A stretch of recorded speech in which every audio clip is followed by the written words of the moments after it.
paz do Senhor, meus amados e queridos irmãos, louvado seja Deus.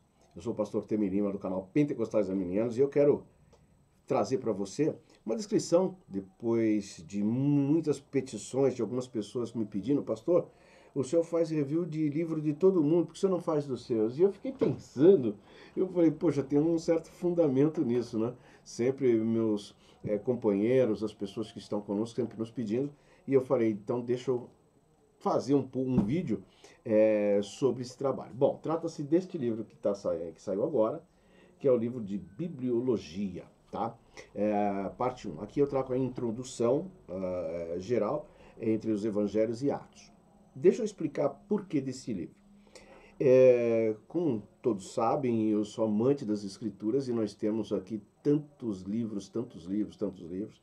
Tem uma biblioteca que não para exaltação, mas que acopla alguns títulos, e nós procuramos sempre estar antenado com os melhores livros de bibliologia propriamente dito. E eu, ao meu entender, quando o cristão se converte, a primeira coisa que ele deveria é ter um curso teológico. E a primeira coisa que ele precisa, além da Bíblia, é aprender a manusear a Bíblia. Porque eu penso um equívoco muito grande quando você dá uma Bíblia para alguém e não instrui. Evidentemente que todo o poder está não na sua instrução, mas naquilo que a Bíblia nos ensina como instrução. Isso é fato.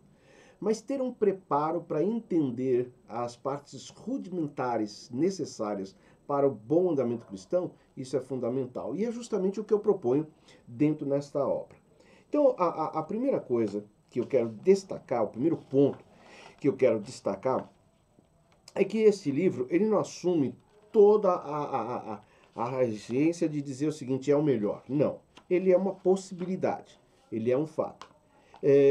Em oração, eu entendi o Espírito Santo subindo ao meu coração, uma parte que eu penso chegar a várias pessoas. Por isso, o tema é Bibliologia para Todos. Eu trago isso já na página 18, apresentando.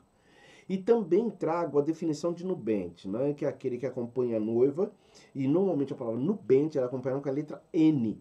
E eu propositalmente deixei com a letra M de Maria, para mostrar que nubente é núcleo bíblico de ensino, mundo teológico, que faz parte da editora que eu tenho para publicar os meus livros. Pois bem, feito esta apresentação, o que esse livro traz de diferente? Eu dou maior foco no livro dentro do Evangelho de São Mateus. Dentro do Evangelho de São Mateus tem um sentido, né? Primeiramente que o judeu, por se converter, ele não se converte lendo a Bíblia, ele se converte lendo o Evangelho de Mateus. Por quê? Porque o Evangelho de Mateus, ele tem no seu bojo as 5 divisões salmúdicas que o judeu conhece e que está dentro dos salmos, está contido nos salmos. Quando ele se depara com essa divisão, ele sabe que esta é uma ação que é voltada somente para o judeu. Então, isso o desperta. Daí, então, ele começa a abrir o leque para estudar o Evangelho de Mateus. E eu apresento isso dentro do Evangelho.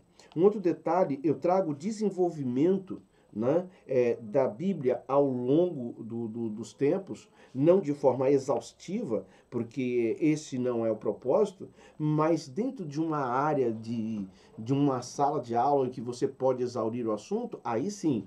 Então, esta é a principal parte que nós vamos apresentar. Eu apresento também algumas versões distintas para um total de versículos que tem dentro das Sagradas Escrituras. Isso é um fator importante na hora que você tem compreensão do que é uma tradução e do que é uma transliteração, que eu também apresento.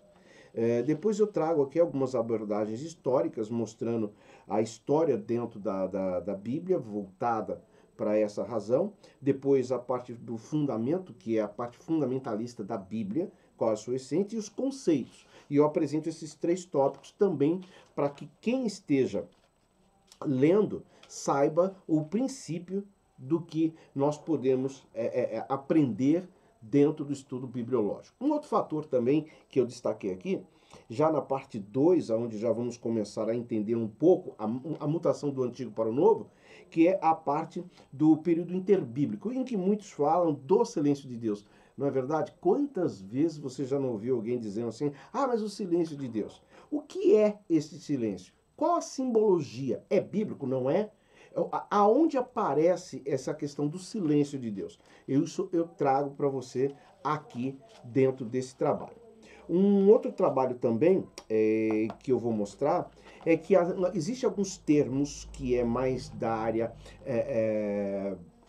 dentro da área teológica, porém dentro da disciplina que vai estudar mais profundamente a teologia, tá?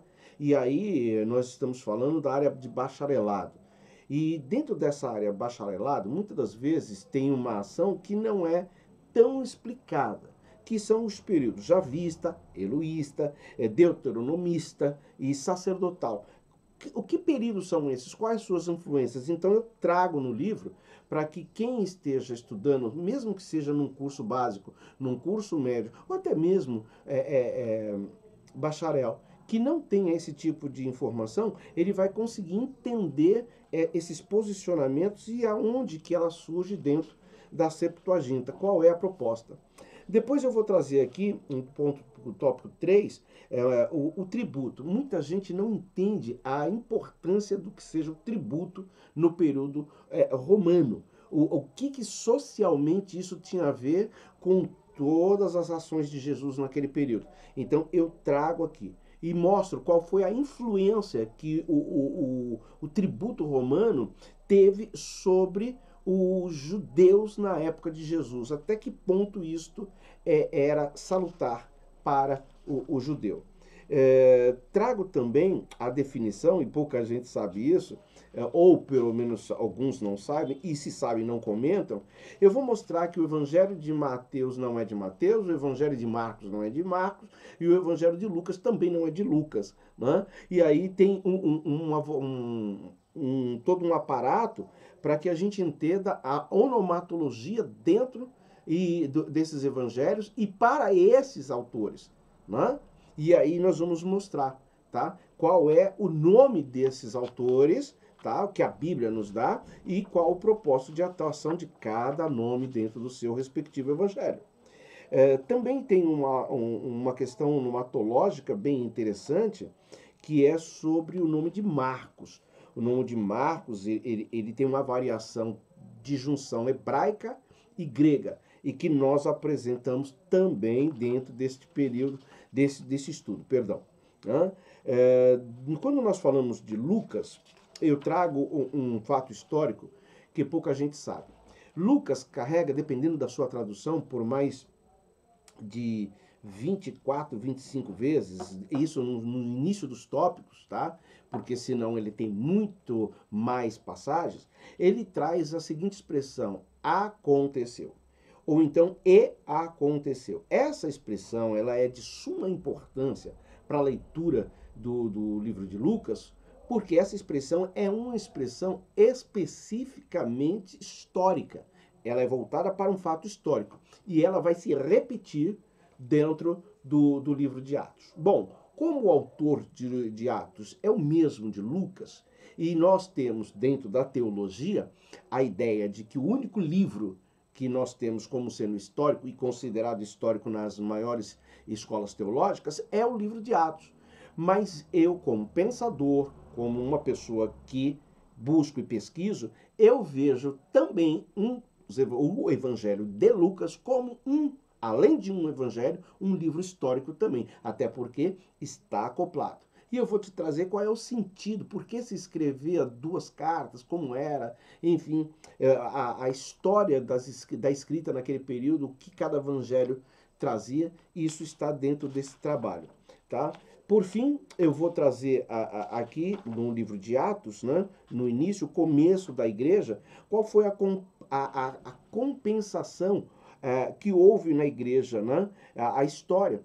No capítulo 17 de Mateus, 18, 16, quando fala edificarei a minha igreja sobre a rocha, enfim, Essa expressão de Jesus, ele tem 4 apontamentos fundamentais para o entendimento do livro de Atos. Apesar de ter sido citado em Mateus, ele vai tomar corpo maior no evangelho, no livro de Atos, que é a igreja sendo edificada espiritualmente, a igreja sendo singular, a igreja sendo a regência de tudo e a igreja sendo triunfante sobre o reino das trevas. Enfim, tem muitas outras curiosidades dentro do livro e que eu acredito que você vai gostar e vai te servir muito.